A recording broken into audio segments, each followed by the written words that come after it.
Hello,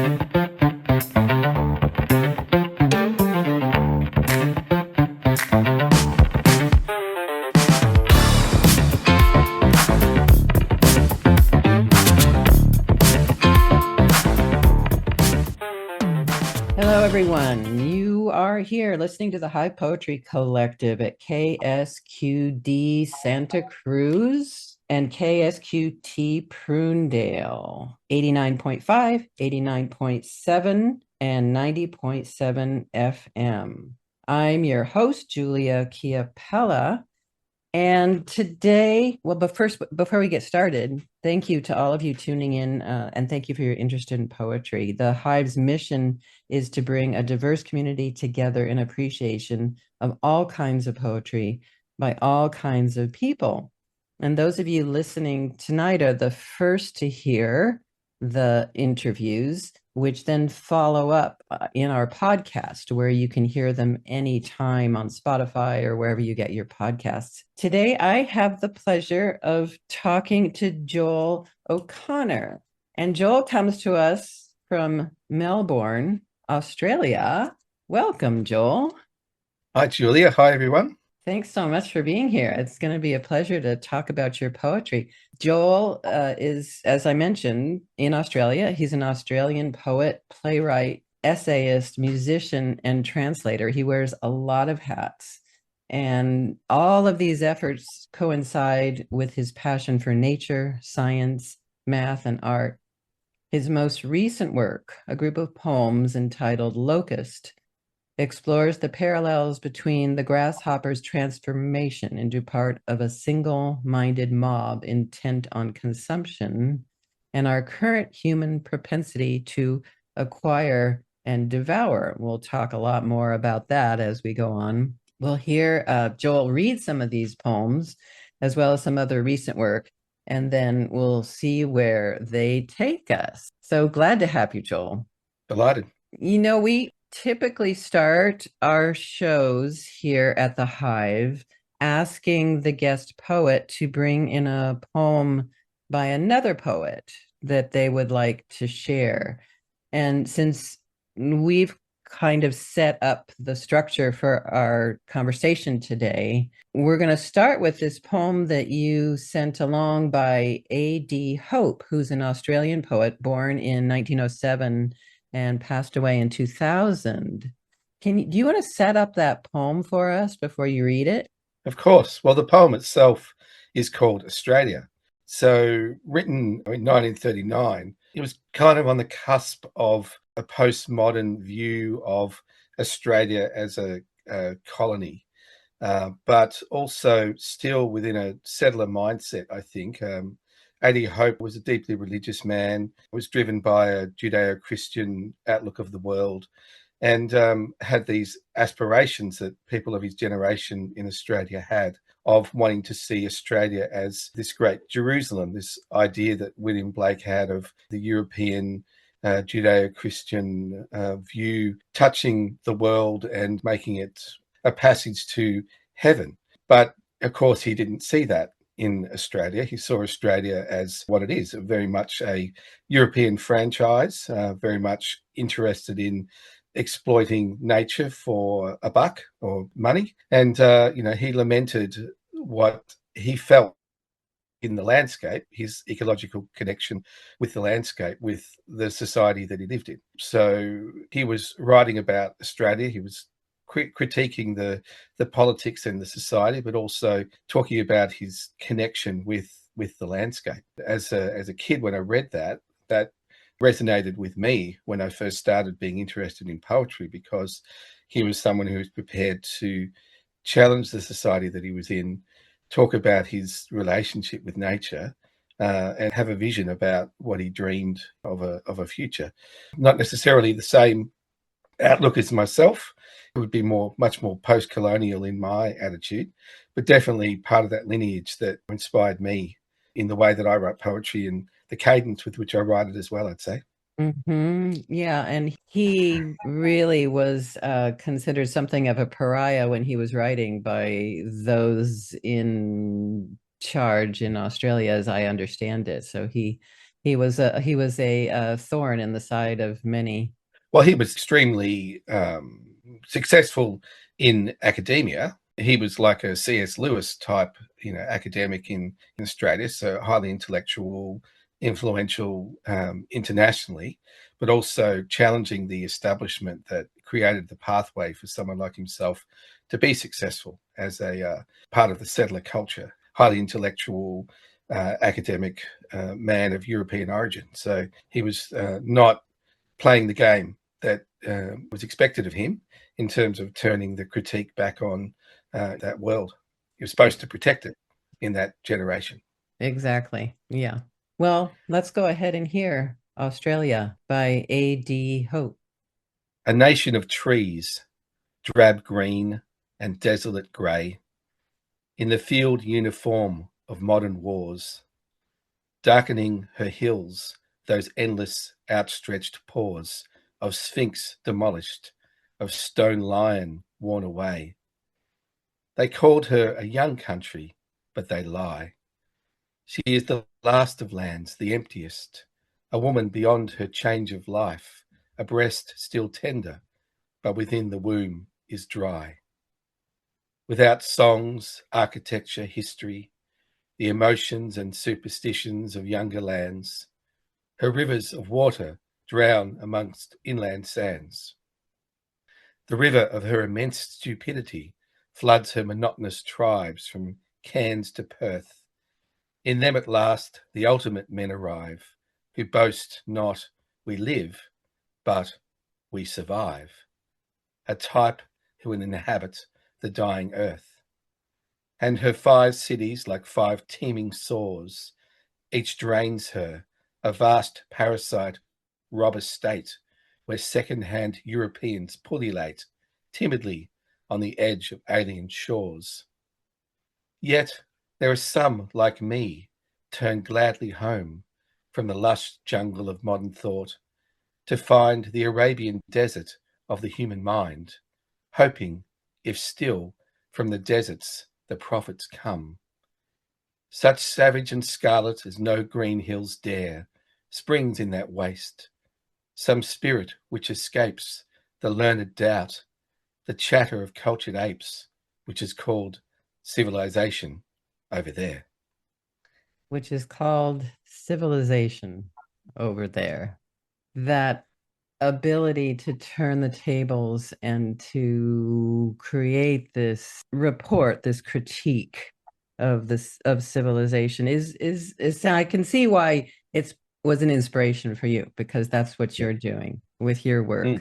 I know Catherine Cole wrote a memoir of A.D. Hope, and she wrote that when A.D. Hope died in 2000 at the age of 93, Australia lost its greatest living poet. Mm. So, and I love this little bit that I found about him that, which was also in Hart's review of Cole's memoir, that when he was asked what poets could do for Australia, Hope said, "Oh, not much, merely justify its existence."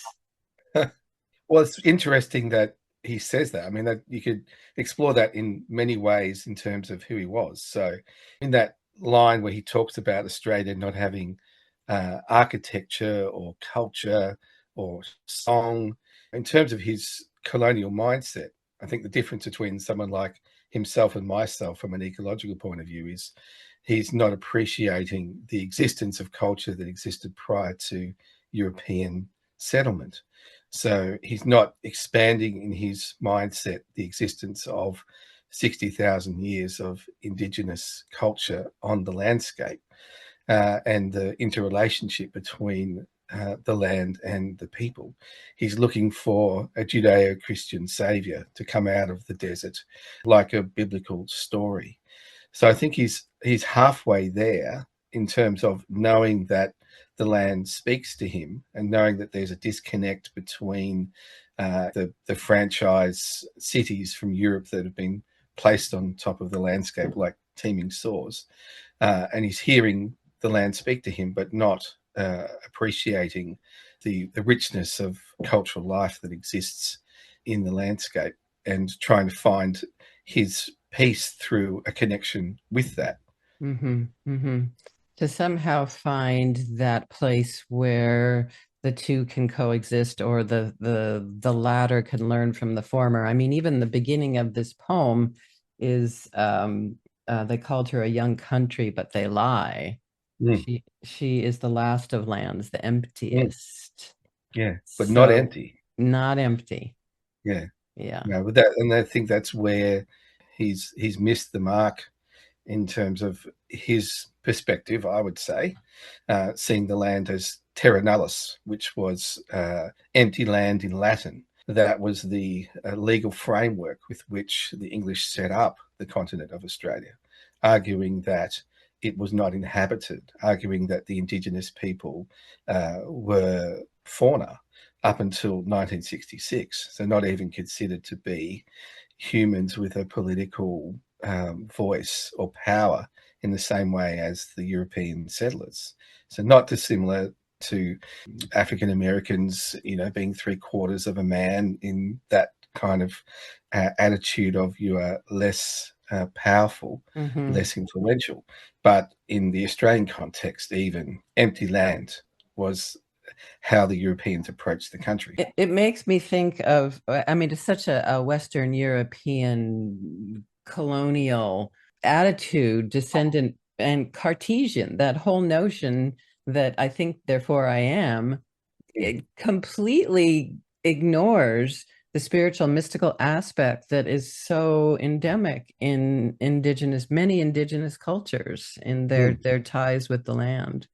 Yeah. For myself, having what psychologists might describe the embodied response to place, as a child walking through the bush where I grew up in southeastern Australia, those subtle influences on the landscape of 60,000 years of culture, even where those people had been removed through the wars and the genocide that had preceded me being in that place only 150 years prior to me being there, were still things that I sensed and influenced my view on the world and my art.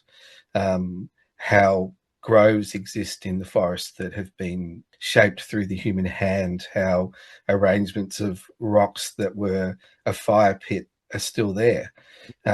If you are relating to nature, you're being aware that that is part of a human creation, and you're responding to that as part of your experience. And my poetry and the questions that I had from then were, well, where is everybody? Because clearly this is happening. This is still alive. This is part of humanity, but I don't get where the people are. There's an emptiness there, but it's not that it never was a terra nullius. So it never was that people weren't there, but the people have gone.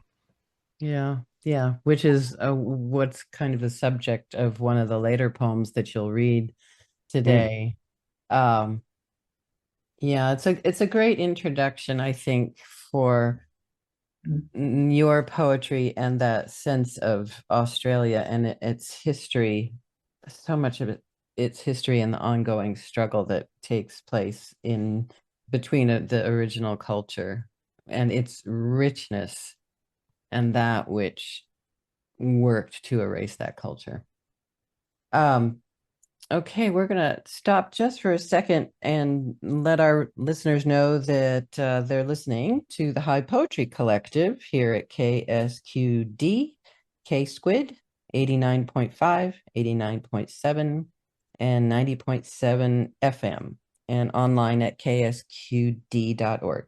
I'm your host, Julia Chiapella, and if you're just tuning in, we're talking with Australian poet, playwright, essayist, musician, and translator, Joel O'Connor. He's got so many hats, but we're primarily focusing on his latest work, which is Locust. And we're going to be listening to some of that. You want to start in on Locust? of course. So picking up on some of the discussion we've had so far, my interest in an ecological identity for myself that's distinct from a colonial mindset that is not trying to appropriate an indigenous culture in itself, but it's trying to find a third way for myself in terms of who I am on this continent, leads me to identify with descriptions of the landscape that resonate emotionally and spiritually with myself, but also puts it in a context for where I'm at in terms of interest in science, interest in ecology, sustainability, and question of where do we go from here, and how do we love the land that we're in. So it's always a contest between political forces and the individual. And I often read scientific articles, and that's the starting point of poetry for me. Where to from here? So this poem that I've written, this cycle of poems, Locust, situates us now in the world, all being affected by the influence of the far right and the resonance of Trumpism, let's say, around the world in terms of creating permissiveness for that same kind of political attitude around the world, and seeing that happen in our own countries. So it's happening here. The richest person in Australia is a mining magnate who spends a lot of time at Mar-a-Lago and has propped up a far-right political party, which is anti-immigration, anti-Indigenous, and so on, a very populist right party that sells the dream of you've been robbed, and the way to benefit you is to install us as your leaders, and at the expense of other people, you'll benefit, and we'll close the circle, we'll reduce the amount of people in this country. You give me all your power, and I'll make it better for you as the closed and special group. So seeing that, in a political context and putting it in an ecological perspective leads me to go, oh, well, that's interesting, because we kind of see that in nature, and the interesting transition that a grasshopper makes into a locust can sort of be overlaid in terms of our dynamic changes towards political extremism that we see happen in human societies. So this poem sort of situates itself starting in the Australian landscape, where locusts exist out there in the desert as these very solitary grasshoppers. They're very drab. They live on their own, and they spend their existence in a very kind of serene, gentle sort of state. But the circumstances push them together. And when they're pushed together through deprivation, that's when this change happens, and happens so rapidly. And they turn from this very mild creature into this agent of destruction. So this poem starts with the landscape, and then starts to explore those different aspects of politics or neuroscience and those kind of things that touch on different aspects of that, and always brings the question back to us. And you've written this piece, it's in 9 sections, and you're going to read the first section, correct? That's right. So this is Locust 1.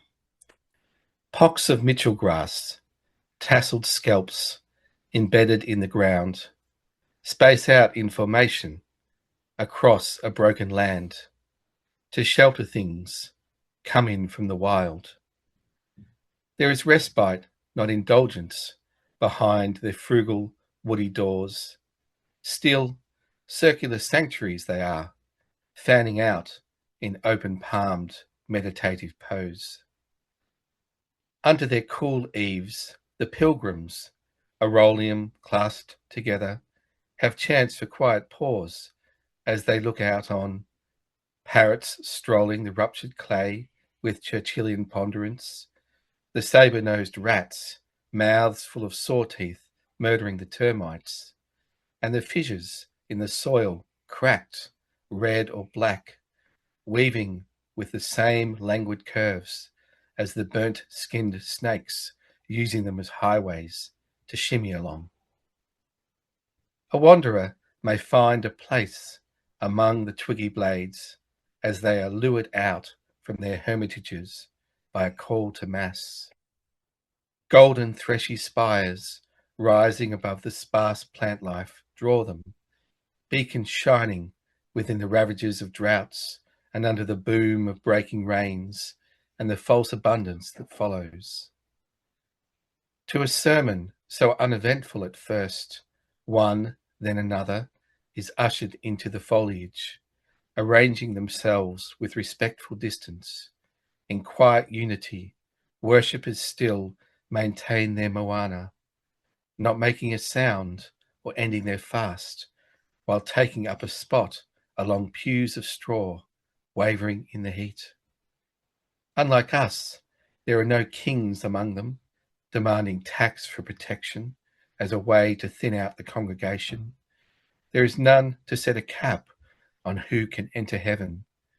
They arrive and keep arriving, straining the proxemics as they shuffle to stay apart and preserve the vows of the recluse within a crowd all sworn to the same oath. It has to happen eventually, a gentle brush of a leg against another, even just the hair on their skin, ever so lightly connecting. The smallest of acts, like the tip of a little finger on your earlobe. In them, the same avalanche comes crashing, the shock of realizing their tactile starvation. As we do, they relive the oldest stories written, the knowledge awakening of Eden. More than the taste of food withheld, now swelling realization. Contact brings a burst of elation and the choice to remain a loner, keeping the mania dormant, or joining the hive mind of feeling, unleashing the demon. But oh, to be touched and risk gorging after famine and exposure to a refeeding syndrome of emotion. As brains swim in the heady serum of serotonin, temptation upends monkish ways entirely. Given in, the hypnotic drone from countless rubbing legs mirrors the rhythmic nodding of overpowering sleep, brought on by the desert haze, blurring the vision, but to the creator it has the opposite effect. It is physical communion. It is activation. This section is so replete, Joel, with that association of almost the evangelical, not almost, definitely, the evangelical reverence that initiates this kind of behavior. But it also, your science that's in so much of your work comes into the poetry because you're talking about the serotonin, and it is part of the locust's transformation or the grasshopper's transformation that they have a surge in serotonin levels, right? And then begin this change in behavior. Well, that's right. And it is encoded in them to happen extraordinary rapidity. I mean, within hours, you can have these grasshoppers that, because of the circumstances in the environment, so drought weather and rains that sort of push them together under these clumps of Mitchell grass, they don't have the choice to remain separate because they flood together to try and preserve themselves for survival. But then those touches together, which have not been part of their solitary existence, change them within hours. So they go, as the poem describes in certain parts, the physical transition from these drab brown creatures into things that look like war machines with coloured stripes and armour, and it happens instantaneously because of that connection with each other, like a wildfire of thought. And elsewhere in the poem, I explore that, how the political overtones of populism can sweep through a human population and change attitudes, and how in our human circumstance, the cult of personality, which is promising that almost religious preservation, is what sweeps through people and empowers fascists to embolden themselves and encourage people to give over their power in promise of being rewarded. Right. Yeah. Preservation, if not salvation, right? So, Yeah. Yeah, and well, they sell you the failure, and they sell you the cure, of course, of course, yeah. even if they are the creation of the failure in the first place. I couldn't help, thinking about the comparison with the armor of the locusts and our military chief encouraging testosterone levels in the military. So I think that's Absolutely. Yeah. The Pete Hegseth stuff about, this is a hyper masculine environment that we sell it to you at the exclusion of the others. So we are excluding people who are trans from the military. So that's a sacrifice, and you are part of the special group that we are engineering into a war machine. And, we are selling this physical transformation as well. We are promoting testosterone and hypermasculinity as part of this military creation, for sure.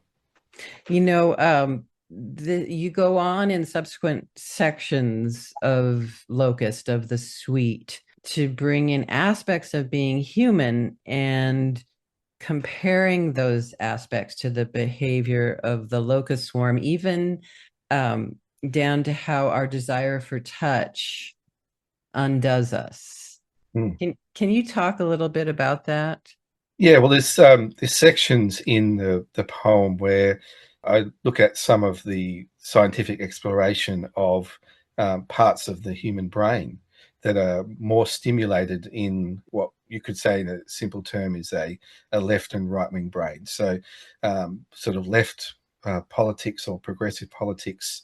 There's scientists who have looked at parts of the human brain that are more stimulated by empathy or creativity or the preparedness to be open to questions, and then parts of the brain which are more fear driven and older, amygdala parts of the brain that respond to the need for control, and how they've done assessments of people who have more of an inclination to be right wing, people who have a more of an inclination to be left wing, and sort of found comparisons of parts of the brain that tend to be more stimulated in both cases. And the right wing brain has a greater fear response, which means that people who, regardless of their political origins, are more stimulated by a need for control because of fear, are then perhaps more susceptible to being sold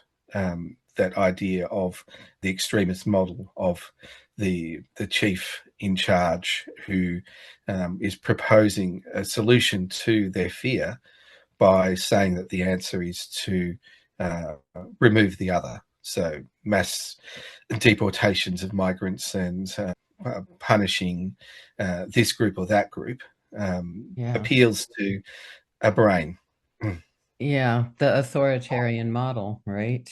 You're listening to the Hive Poetry Collective here at KSQD Santa Cruz and KSQT Prunedale, 89.5, 89.7, and 90.7 FM, or online at ksqd.org. I'm your host, Julia Chiapella, and today we're talking to Australian poet Joel O'Connor. You can follow the Hive Poetry Collective at Hive Poetry on Twitter or at the Hive Poetry Collective on Facebook. And our website can be found at hivepoetry.org, where you'll also find all our radio shows archived so you can listen to them at any time. I think we have, is it 8 years now of shows on that podcast. So you can go hear a lot of great people wherever you get your podcast. And if you'd like to receive our tri-yearly newsletter, please go to hivepoetry.org and subscribe, and you can get all the Hive news there, all the buzz. So yeah, Joel, that the Locust is just a great inquiry in many ways into. And as you said somewhere in my research or what you sent me, you're not saying you have answers, you're just posing these questions. Yeah, which is a scientific principle. Right. I'm not taking the perspective of perhaps the people that I'm critiquing, which is to say I have the solution, I have the answer, and in doing so, I need to redistribute power towards myself. I will promise you the answer because that is exactly the model that is anathema to supporting ecology. It's anathema to connection with the land and respect for the land in terms of sustainability from my perspective. So I pick up on where scientific inquiry goes. I read and research things that interest me and then look at extending that into possibility through poetry to imagine where to from here. But also, bring it back to the human heart, bring it back to our relationships with each other and the land, to prompt questions in the reader about where they situate themselves and what they do in terms of their own choices. Yeah. Mm-hmm. Who was it? There's an Australian entomologist, Svetlana, is it Mitchik, I think? And she said, I'm in awe of how Joel O'Connor has managed to integrate science into a moving piece of poetry that juxtaposes the locust with a human capacity for tyranny. Mm. So, Well, to be able to reach scientists, to be that bridge, is what I love to do. So to find the connection between art and science, which are often, I guess, fields of study that see themselves as separate, I look but for the they're connection. not. Yeah. They're not. They are so hand in hand with one another. That's right. Yeah, Yeah. because they're both exploring the question of what and how do I situate myself. So where science might look at water and say, well, look, it's a structure of chemicals and it does this. A poet will go, well, what's my interrelationship with this element? How is it connected to me? I'm mostly made of it. So what does that mean in terms of what I am as a intelligent entity and my experiences and what I see around me. Mm-hmm. It's kind of dissection and reflection. Yeah. Mm, yeah. Well, and you also, we're going to move to some of your other poems now. And you also, you have a great reverence. If it hasn't come through to readers or listeners by now, I'll amplify it. You have a great reverence for nature. So let's go to this next one, which is very short. Mm. It's called Morning Sun. No monarch on earth can make me lower my eyes, unlike the morning sun. So a haiku form, essentially, and very evocative in its condensed, spare form and tone. Mm. How do you find that this form works for you? Because there's several in the book. Well, it's a direct and simple human experience, I think, in response to nature. So what I love as much as anything is to be in nature, to be communing with it. But also, we're never without the political effects of our human society wherever we go.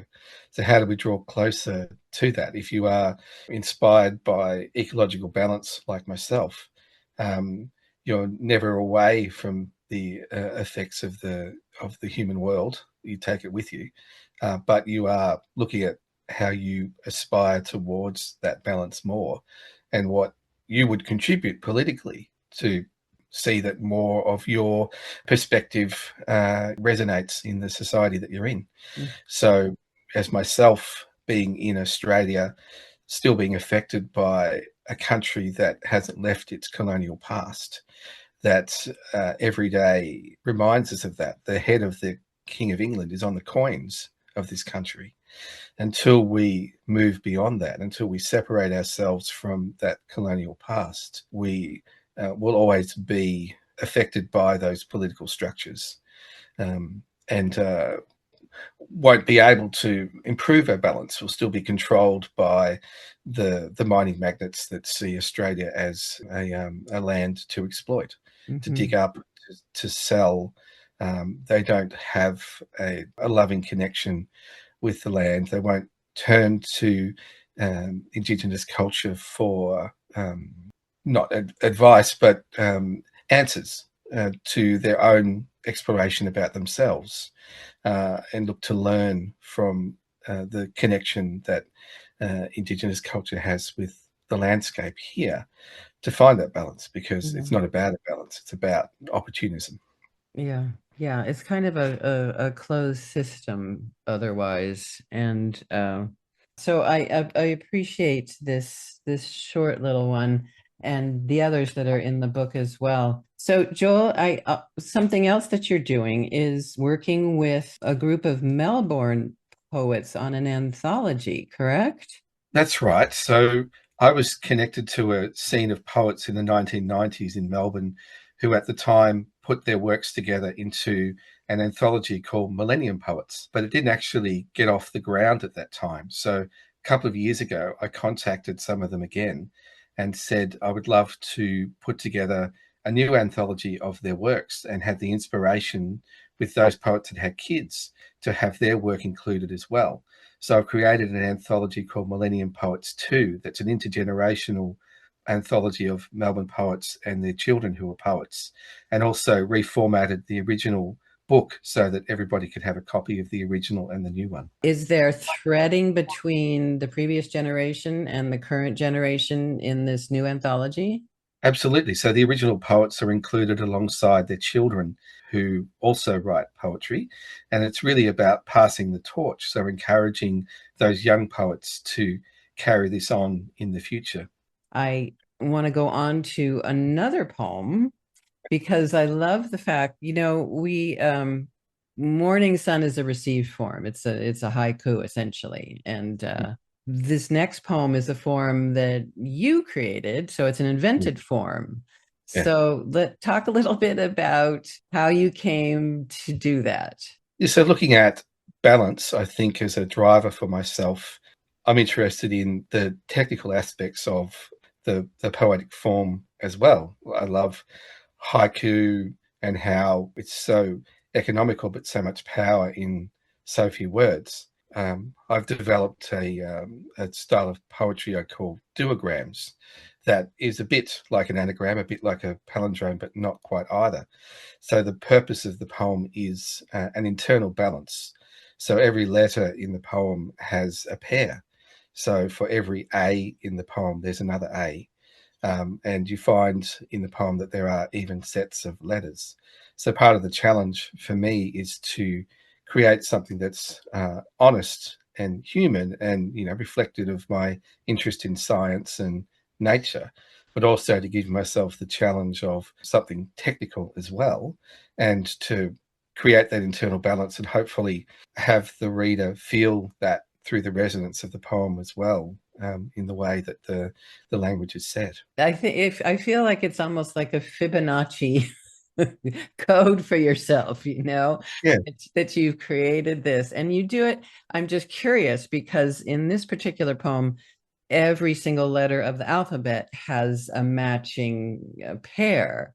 Do you That's ever right. do ones that don't have all the letters of the alphabet, or are they always with the entire alphabet? Yeah, so it isn't, a fox jumps over the lazy dog type of thing where I have to use A to Z. Yeah. It is about making sure that the poem has even pairs of letters. In this particular poem, there may be every letter in the alphabet, but it's about finding that balance. So this poem, An Enemy's Unfurled, was from a suite of poems I wrote in response to the Stephen Hawking concept that the universe is a hologram, and that we're in a simulation. So that fascinates me in terms of, well, what are we? So I started exploring that and wrote a suite of poems that places that in nature, but also then looks at expanding that out to those kind of big universal concepts as well. Well, let's hear anemones unfurled. Anemones with unfurled tendrils retreat into nothing when touched, as glaciers and quarks do when shone upon, as the galaxies are doing in relative time. From their greatest extents to the miniature quasars they will become. Is the retracting cosmos in chaos, in a hard retreat from something it acknowledges and fears? Or, as a laser beam construct, is its diminution just running down the batteries of the astral projector that broadcasts simulated images of everything, including us? I mean, this is kind of a mind bender of a poem. It's just great in its ability to turn the lens both away from us and on us and create that dissonance, which I'm sure was part of your intention. At a macro scale, everything as big as we can imagine and small as we imagine is doing the same thing. It's all a response to light and energy. So we can see it in our own lives. But is it to the point where the whole universe, that's the question of the poem, is doing the same thing? That's actually just actually, as Shakespeare would say, players on the stage, or in this case, part of somebody else's giant simulation. Good Mhm. question. Yeah, yeah. The enormous paradox or the uncertainty principle, right? Mm, And then we get back to this, as you were mentioning earlier, the right brain and left brain ways of thinking, and the right brain tends to be controlled by fear or influenced by fear. mm, And where was I going with that? This ability to live in a sense of mystery, to live with uncertainty, to live with the mm, idea that you don't know, you can't know. mm. And it's I mean, it's the existential question. So Yeah. Well, you either fear that or you don't. And perhaps if you fear that, then you create an idea of control. You construct a divinity that actually is in control of the whole thing. If you're not so fearful, maybe that fascinates you in, its ever expanding possibility without you needing to create a construct that fits it all into a hierarchy of control. And it's a fascinating curiosity that stimulates me to go, wow, are we in a astral projection? And where do I see things like responses to light in my own life? And when I'm down by the sea and I see an anemone in a rock pool and see its retraction, expanding that out, as far as I can go, and loving being part of that interaction without being fearful of it. mm. You are listening to the High Poetry Collective here at KSQD, K Squid, 89.5, 89.7, and 90.7 FM online at ksqd.org. I'm your host, Julia Chiapella, and we're talking today with Australian poet and essayist and performer and musician and translator Joel O'Connor. Joel, before we go into the next poem, I know you've been working on, speaking of translations, you've been working for a while on translating the poem, some poetry of a Russian poet, correct? Oh, it's actually some of his nature non-fiction, but semi-fictionalized Mm, work, Mikhail Prishvin. okay. Yeah. And you've been doing that for a while. Well, that's right. It kind of got put on hold by COVID and also what Russia is doing in terms of being able to engage a wider audience. But Mikhail Prishvin, very much in my wheelhouse as a human being. He was a poet, fiction writer, and a naturist who was around in Russia between, let's say, the 20s and the 40s.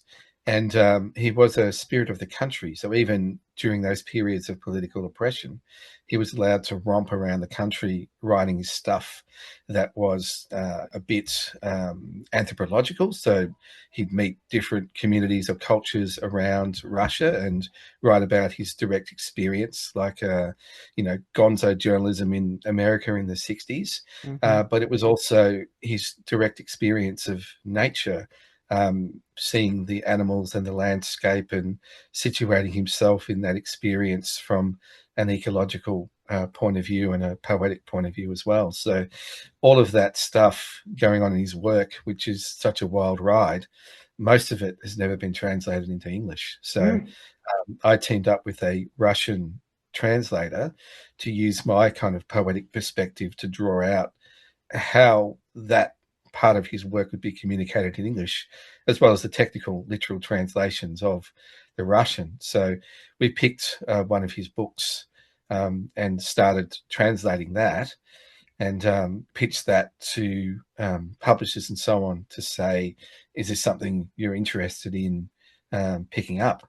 But I think until we see a change in general attitudes towards Russia generally and Russian culture because of the destruction that Putin has caused in Ukraine, and continuing to affect Europe and the rest of the world, there's not an appetite for that, which is sad because his kind of work is the antidote. Yeah. He has that amazing mixture of Russian melancholy and natural aspiration for the world that all of those incredible Russian artists and writers had at that time. Mm. But there's not an appetite for that at the moment, Not at the understandably. moment. We It's can there. imagine that it's there and it's Yeah. going to be rising because as has happened through history, these cycles go back and forth. So we go back and forth between authoritarianism and resistance, liberalism and conservatism, and Mm, the resistance will come, mm. I believe. So let's continue. We've got a few more poems of yours. I'm hoping we can get to all of them. But this next one, The People Just Left, it's got such a deep pathos to it. Mm. And it's, to my mind, kind of reconciling that pathos with a generative joy. So would you read this one for us? Certainly. This is called The People Just Left. Ringing laughter in the bush from the people just left, their absence aching me as I look to see them parting the grass, and for their wet footprints on river rocks below the waterfalls. And still in the sighing limbs, a happiness I can't reach, left by those gone an instant before. What remains is a tender joy in the groves, and the sun through the leaves, blinding my eyes into a half dream, wherein they return to sweep me up, this tribeless boy, into the elemental. All I have are the sticks still whirring in the cobwebs, the crimson resin in the cracked trunks, and the scattered sand of would-be campfires in the wake of the people just left. I am wondering, as those of us who are the descendants of colonizers, what did you discover as part of writing this poem? Well, it's kind of my the origin of my awareness as a child. So I grew up in sight of the Garrawood mountain range in southeastern Australia, what the English language would call the Grampians, and spent my childhood being able to walk through the bush alone and feel communion with nature, and be like Mikhail Prishman out there seeing the animals, seeing the echidnas scratching in the ground and the kangaroos behind the trees, and being at one with that piece, but also what you might say was thin slicing, so processing data on a massive level of being aware that there was a human influence on that landscape, as I said earlier, and not knowing why that influence was so vibrantly alive in that landscape, and seeing that that landscape was built with a love, and wanting to be part of that love, curious of those, the question of who made these beautiful landscapes or shaped them over time. Where are those people? I want to engage with them because they've done this wonderful thing. And as a child, being caught in that question of confusion of seeing this, feeling this, and being part of what later in life would be communicated to me as, you know, a love of country by Indigenous people, and explaining that spiritual communion with the landscape. But as a child, knowing that and feeling that intensely, but not understanding why that didn't happen. And of course, devastation. Learning about that as an Australian through history is learning that the answer to that was the frontier wars that happened in that part of the world, and the history of that, where in relative time that had happened only an instant before me being there. Those frontier wars had happened 150 years before I was growing up there as a child. And so really the removal was instantaneous, and the effects were still there. You can see in the trees where people have carved the bark out for canoes. The landscape is still, the trees are still there from the time that the people inhabited that before the wars and the genocides happened. Yeah, that's a particularly poignant poem, and I want to let our listeners know where they might find your poetry if they want to buy the Locusts, if they want to buy Locusts or any of these others. Where can they find it? Yeah, so Locust is available on a website called talesfromthetreehouse.com.au, all one word. Mm-hmm. So if they go to talesfromthetreehouse.com.au, they'll find Locust available for sale there. And of course, they can contact me directly for my other works through joeloconnor.net as well. Great, good. That's good to know. I want to make sure people know where they can find you. So let's go to this next one, another short one, like Morning Sun was. Brief, but again, rather gorgeous. And this one is also in Locust. This poem is called Gold Dust. Ticked over to spring, the edge between the seasons, back fills with wattle dust, paving the border with gold.